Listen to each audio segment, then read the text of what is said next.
मित्रों, मैं संदेश अपने यूट्यूब चैनल पर आप सभी लोगों का स्वागत करता हूं। वेस्ट एशिया की रीजनल स्टडी हम इस समय कर रहे हैं और आज का हमारा टॉपिक है linguistic diversity in West Asia. मतलब कि पश्चिमी एशिया में भाषाई विविधता हमें क्या देखने को मिलती है, क्योंकि जनरली हम यही सोचते हैं कि इस्लाम धर्म का डोमिनेंस है तो उर्दू अरबी फारसी ज़्यादा होगी।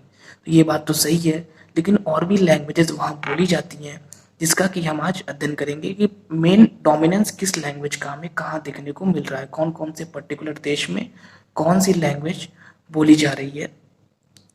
और जनसंख्या वाले पक्ष में ये बहुत ही इंपॉर्टेंट टॉपिक हो जाता है, क्योंकि जो लोग हैं पर्टिकुलर किसी एरिया के, वो अपने थॉट्स का, अपने विचारों का जो आदान प्रदान करते हैं, उसका माध्यम जो होती है वो लैंग्वेज ही होती है। और या तो वो बोल के करते हैं, मतलब या स्पीकिंग मेथड का यूज़ करते हैं, या राइटिंग मतलब लिख के या बोल के। ये दो हमारे तरीके होते हैं और हमारा माध्यम क्या होती है, माध्यम होती है हमारी लैंग्वेज। तो टूल है हमारा लैंग्वेज और तरीके दो हैं, या तो हम लिखकर प्रयोग करते हैं उसका या हम बोलते हैं। तो ये अगर हम बहुत ही एक इजी डेफिनेशन लैंग्वेज की जानना चाहें तो हम कह सकते हैं कि अपने थॉट्स को, अपने विचारों का आदान प्रदान करने का एक ये साधन है। तो इस प्रकार से अगर ये क्वेश्चन आ रहा है तो स्टार्टिंग में हम लिखेंगे थोड़ा इसके बारे में, डायरेक्ट हम अपने टॉपिक पे नहीं आएंगे। कम से कम 40-50 वर्ड के बाद में हम लिख सकते हैं थोड़ा लैंग्वेज के विषय में, फिर हम अपने टॉपिक पे आएंगे। तो चलिए अब हम लैंग्वेज के बारे में थोड़ा जान लिए हैं, जिससे कि हमारा एक अच्छा छोटा इंट्रोडक्शन बन सकता है। अब हम लोग अपने मेन टॉपिक पे आते हैं कि क्या हमें लिंग्विस्टिक डाइवर्सिटी वेस्ट एशिया में देखने को मिल रही है। ये आपके सामने डाटा है और यहाँ हम देख रहे हैं कि 8 लैंग्वेजेस को लिखा गया है। Arabic, Armenian, Azerbaijani, Georgian, Persian, Hebrew, Kurdish और टर्किश। 3, 3, 6, 2, 8, 8 प्रकार की लैंग्वेजेस को हम देखेंगे। और स्टार्टिंग हम करते हैं अरेबिक से। अरेबिक के बारे में मैं स्टार्टिंग में ही बता दूं कि डोमिनेंस जिस प्रकार इस्लाम धर्म का यहाँ पर है, उसी प्रकार अगर लैंग्वेज में देखें तो डोमिनेंस अरेबिक का है। उर्दू आपको यहाँ नहीं मिलेगी। Arabic Arabic Bahrain, Kuwait, Oman, Qatar, Saudi Arab, United Arab Emirates, Yemen, Iraq, Israel, Lebanon, Palestine, Jordan और सीरिया जैसे एरियाज में, जैसे देशों में बोली जाती है। फिलिस्तीन यद्यपि एक पर्टिकुलर एक अलग देश के रूप में तो अभी इसे मान्यता नहीं प्राप्त है, फिर भी यहाँ इसे ऐड किया गया है क्योंकि वहाँ अरेबिक बोली जाती है। और ये जितने भी देशों के अभी मैंने नाम लिए और आप देख भी रहे हैं, इसका आप स्क्रीनशॉट ले लें और इसको नोट भी कर लीजिएगा। बहुत ही इंपॉर्टेंट ये डाटा है।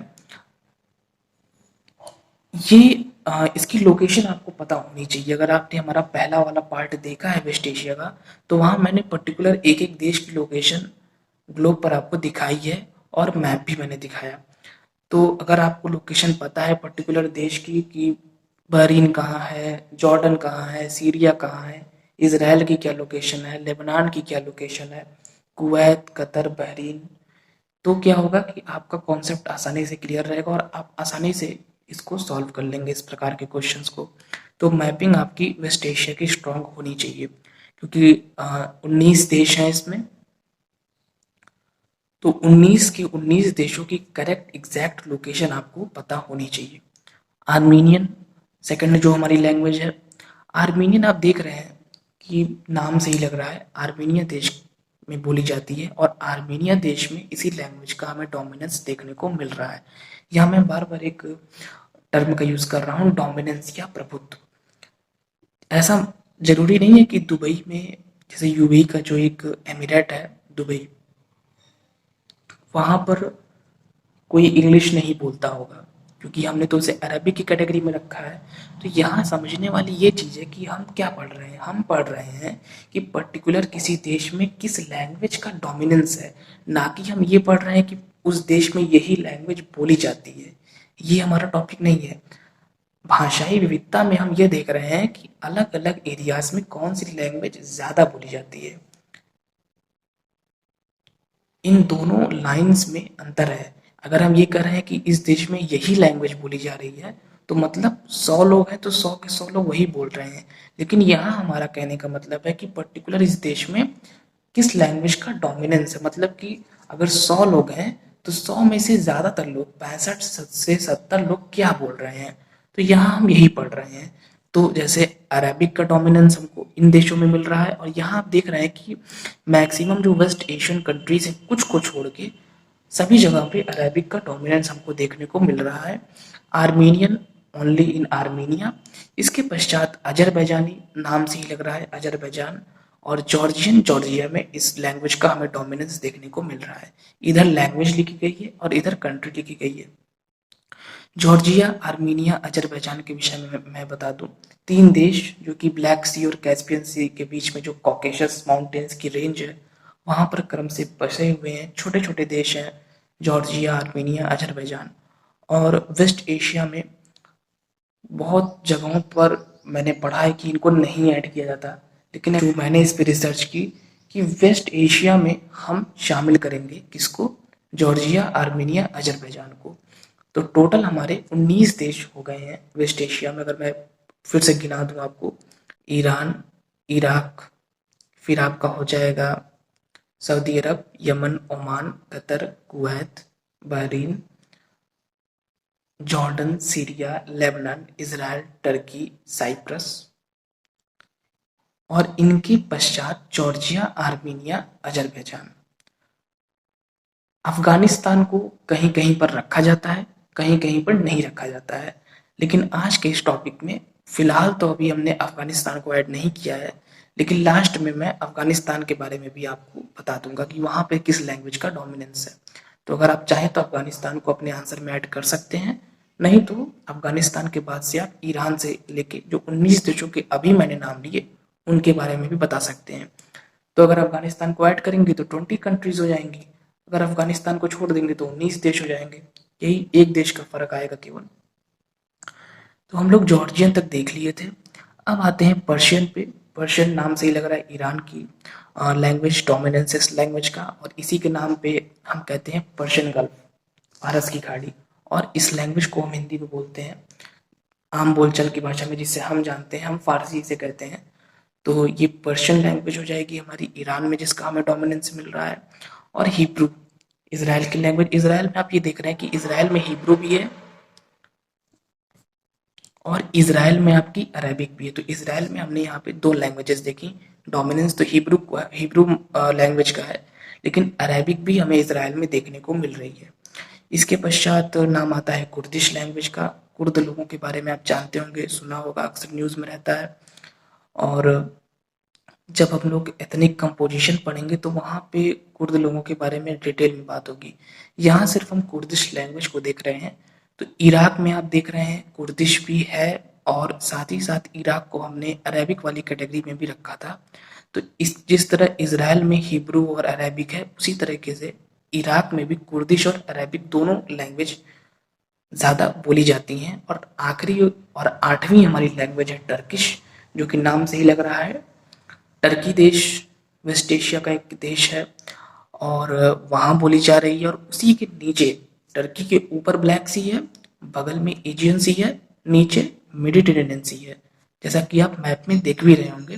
तो नीचे एक छोटा सा आइलैंड कंट्री है साइप्रस, जिसकी राजधानी है निकोशिया, जो कि कहाँ पर है, भूमध्य सागर में स्थित है। वहाँ पर भी टर्किश लैंग्वेज का डोमिनेंस देखने को मिल रहा है, और संभवतः होगा कि टर्की के पास में है तो टर्की का इन्फ्लुएंस होगा वहाँ पर। तो साइप्रस में भी आपकी टर्किश लैंग्वेज हमें जो है देखने को मिलेगी। जो लोग बोलते हैं, जो डोमिनेंस जिस लैंग्वेज का है, ज़्यादातर लोग जो बोलते हैं वो टर्किश यहाँ पर बोल रहे हैं।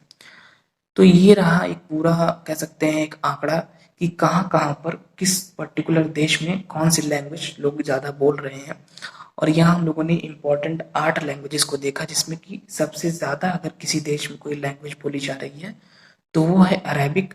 बाकी जो लैंग्वेज हैं उन वो पर्टिकुलर किसी एक देश में बोली जा रही है या 2 देश में बोली जा रही होगी, लेकिन अरेबिक जो है वो अगर आप यहाँ ध्यान से देखें तो most of the West Asian countries में अरेबिक लैंग्वेज हमें यहाँ देखने को मिल रही है। सिर्फ और सिर्फ अगर यहाँ हम देखें तो ईरान में अरेबिक नहीं है, हमने नहीं ऐड किया ईरान में, क्योंकि ईरान में डोमिनेंस है पर्शियन का। टर्की में नहीं है, साइप्रस में नहीं है, जॉर्जिया, आर्मीनिया, अजरबैजान में नहीं है। तो ऐसे कुछ देशों को छोड़ के ऑलमोस्ट सभी वेस्ट एशियन कंट्रीज में हमें अरेबिक लैंग्वेज का डोमिनेंस देखने को मिलेगा। अब आइए, ये तो हो गई बात रिटन मैटर की। इसका आप स्क्रीनशॉट ले सकते हैं, आसानी से नोट कर सकते हैं। अब हम लोग इसके एक मैप पे चलते हैं कि अगर इस तरह का क्वेश्चन आता है तो कुछ लोग सोचेंगे कि इसमें हम मैप का निर्माण कैसे करें। तो आइए देखते हैं कि ऐसे क्वेश्चंस में भी हम एक अच्छा सुंदर मानचित्र बना सकते हैं जिसमें कि हम दिखा सकते हैं कि पर्टिकुलर कौन से देश में कौन सी लैंग्वेज बोली जा रही है। फ्रेंड्स, मैप को देखने से पहले आइए एक बार हम लोग जो हमारी डिफरेंट लैंग्वेजेस हैं उनकी फैमिलीज़ को देख लेते हैं। मैंने इस पे थोड़ा रिसर्च करके देखा कि कौन सी लैंग्वेज किस फैमिली से संबंधित है, तो पूरा मैं आपके लिए एक जगह पे नोट कर लिया हूँ। एक लिस्टिंग मैंने कर दी है, तो इसका आप स्क्रीनशॉट ले सकते हैं। जैसे कि एक साइड लैंग्वेज लिखी हुई है और उसके बगल में इसकी जो फैमिली है उसको मैंने मेंशन कर दिया है। जैसे अरेबिक की है, Afro Asiatic, Armenian, Indo European, Azerbaijani, Turkic family. दारी अफ़गानिस्तान की लैंग्वेज, इसकी फैमिली है इंडो यूरोपियन। जॉर्जियन की फैमिली है कार्तेवेलियन। हिब्रू, जो कि आपको याद होगा इसराइल की एक लैंग्वेज है, उसकी फैमिली है एफ्रो एशियाटिक। कुर्दिश इराक की लैंग्वेज, इसकी फैमिली है इंडो यूरोपियन। पश्तो अफ़गानिस्तान की लैंग्वेज, इसकी फैमिली है इंडो यूरोपियन। और पर्शियन ईरान की लैंग्वेज, इसकी फैमिली भी है इंडो यूरोपियन। और टर्की की लैंग्वेज और इसकी फैमिली है टर्किक। यहाँ आप देख रहे हैं कि डोमिनेंस इंडो यूरोपियन फैमिली का हमको देखने को मिल रहा है। मोस्ट ऑफ द लैंग्वेजेस संबंधित हैं इंडो यूरोपियन फैमिली से। अब चलिए हम लोग मैप को देखते हैं। यहाँ पर आप देख रहे हैं कि मानचित्र है वेस्ट एशिया का, लेकिन इस मैप को बनाने के लिए आपको अलग अलग देशों की बाउंड्री के बारे में नॉलेज होनी चाहिए, क्योंकि वैसे ही हम यहाँ पे दिखाएंगे। इधर इंडेक्स बनी हुई है और इंडेक्स से आपको मैच कराना है कि कौन सा कलर किस देश में है। हम स्टार्टिंग से शुरू करते हैं। सबसे पहले हम अरेबिक को देखते हैं जिसका कि डोमिनेंस ज़्यादा है। अरेबिक में आप देख रहे हैं, मैं एक एक देश का नाम बोलूँगा, आप उसको उस लिस्ट से मैच कराते जाइएगा जो कि अभी हमने देखी है। Oman, Yemen, United Arab emirate, Qatar, ये छोटा सा बहरीन, कुवैत, यहाँ पर है सीरिया, यहाँ पर है जॉर्डन। यहाँ पर आपको जो लैंग्वेजेस देखने को मिल रही है मैक्सिमम, वो कौन सी है? अरेबिक।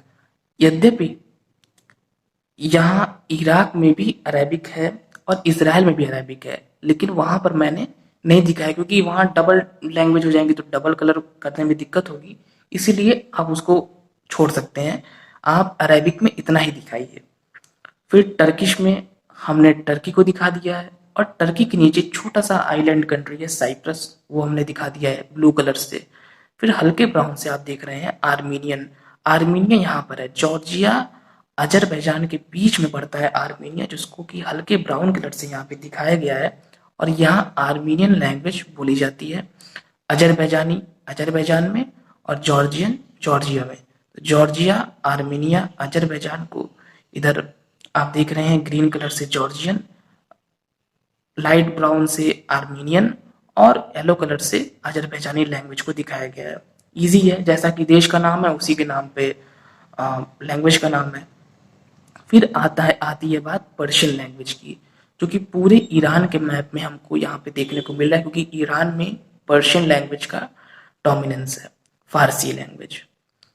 और हिब्रू, हिब्रू जैसा मैंने पहले ही बताया था कि इसराइल में यद्यपि अरेबिक भी है और हिब्रू भी है, लेकिन मैप थोड़ा हमारा और अच्छा लगे इसलिए मैंने हिब्रू वाले शेड को यहाँ दिखाया है। और डोमिनेंस भी हिब्रू का ही इसराइल में आपको देखने को मिलेगा। तो ये हो जाएगा आपका रेड कलर से, हिब्रू को ये दिखा रहा है।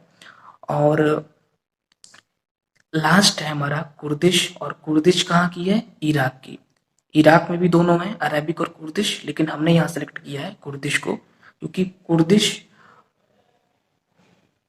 काफी ज्यादा लोग इराक में बोलते हैं। अरेबिक भी बोलते हैं, कुर्दिश भी बोलते हैं। तो यहाँ ऑलरेडी अरेबिक में हम कर चुके हैं यहाँ पर इतने देशों को, तो इराक को आप कुर्दिश में दिखा सकते हैं। थोड़ी दिक्कत वहां पर होती है, जैसे इराक में कुर्दिश प्लस अरेबिक दोनों है, इसी तरीके से इसराइल में भी हिब्रू प्लस अरेबिक दोनों है। तो यहाँ पर आप इस समस्या का समाधान इस प्रकार से कर सकते हैं कि जैसे मैंने इराक में कुर्दिश दिखा दिया और मैंने इसराइल में हिब्रू दिखा दिया। अब प्रॉब्लम ये आ रही है कि इसराइल में तो डबल लैंग्वेज है, दोनों ज़्यादा बोली जा रही हैं। तो आप क्या करेंगे, तो वहां पर आप नीचे लिख सकते हैं नोट करके।